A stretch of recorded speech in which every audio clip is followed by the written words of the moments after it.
What's good, YouTube people? Whoever the hell you are, whoever's out there, who's ever watching this, wherever you may be. So yeah, I haven't made a video in a while.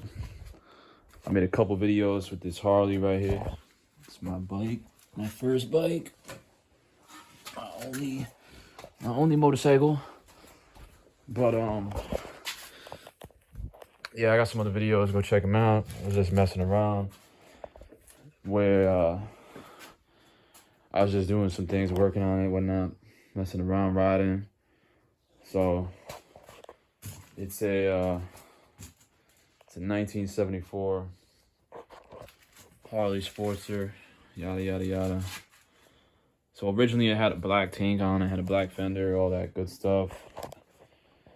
And I went ahead and put the originals. Well, the first video I made was I was doing a revamp. I was refreshing the top end of the bike, which went really well. And then the second thing I did was put on a new tank, or the original tank rather. Get rid of that old, the new aftermarket shit. And then I also had the rear fender, so I did that. I got rid of the black bobber fender that was on it. Put the original fender on there. I have videos of that, but I have not posted them. I just did it for myself. And yeah, this thing looks really dope. I think kind of back to its original kind of state. At least when it comes to the body. But the other thing what I just did right now, I just got this original front fender. I actually have the original as well that came with the bike, but I really wanted to put that one on. It's got the original paint and everything. It matched perfectly. But the problem with that one is that right here, these like little bracket, little mounting bracket, whatever, the support bracket. Yo, this thing right here it's cut. It's broken. It's broken just from vibration. And then it's broken in two spots. And this is not the best metal. I mean, it could be replaced, but I'm pretty sure also one of these hangers is broken off too, which would have to be welded. Maybe I'll show that in another video, but it seems, I mean, it's definitely fixable, hypothetically. You know, everything's fixable in some way. Everything could be done.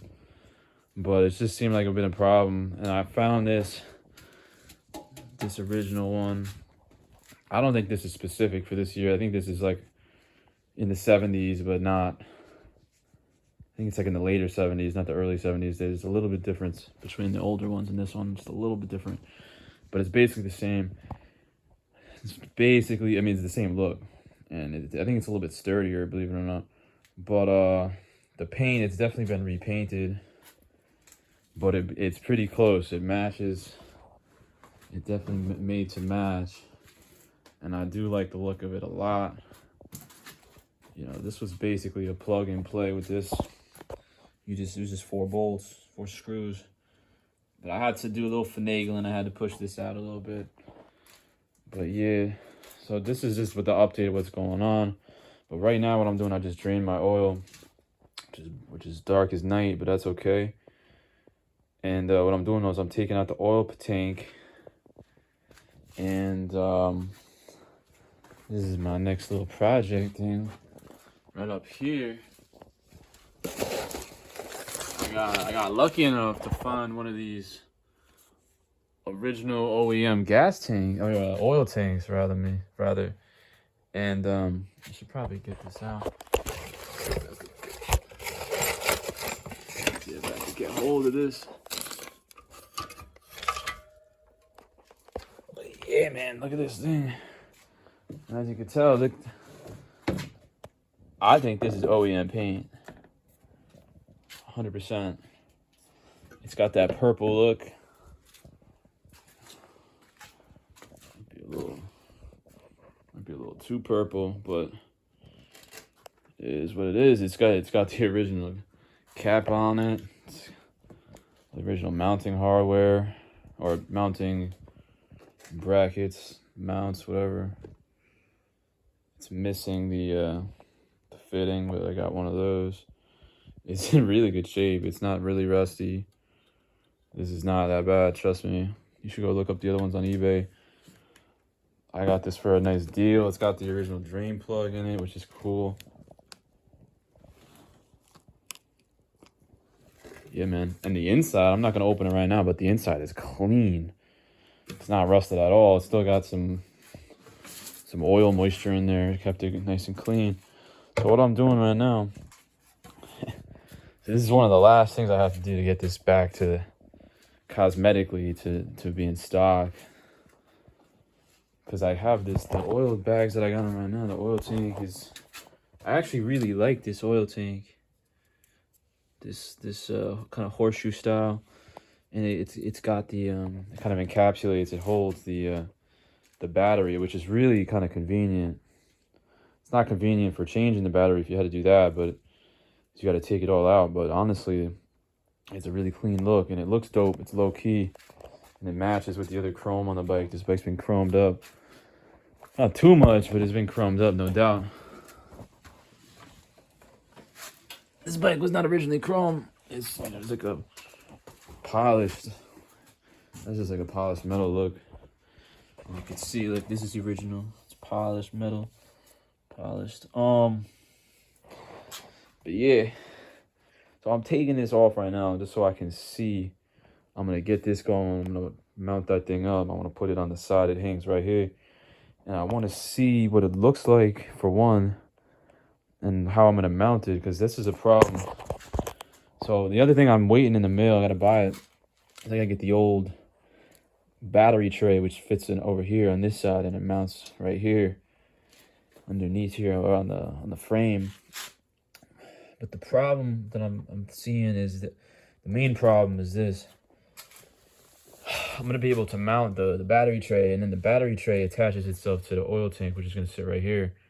And the oil tank is mounted to over here. There's a little mount, little isolator.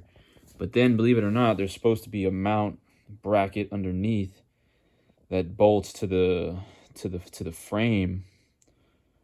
And the engine mount, actually, it goes to one of these bolts right here, up against the engine mount. Now the problem is I have this aftermarket starter.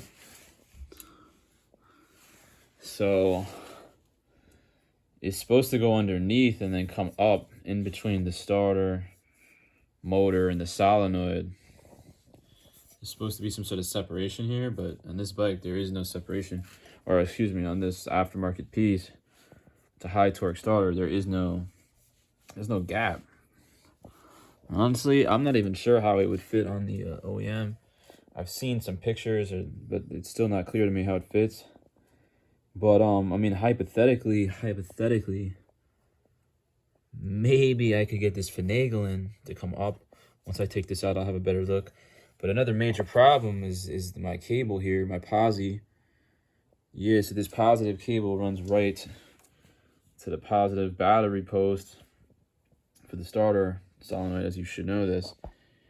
That's your main battery positive cable. Goes straight to your starter. So, So yeah, that's a serious problem, because once this can't go this way, I mean, maybe I can move it this way, but it's still, I got to make sure they don't touch. I got to insulate that puppy. But yeah, I'm going to take this thing out. A little bit of a bitch taking this out, to be honest.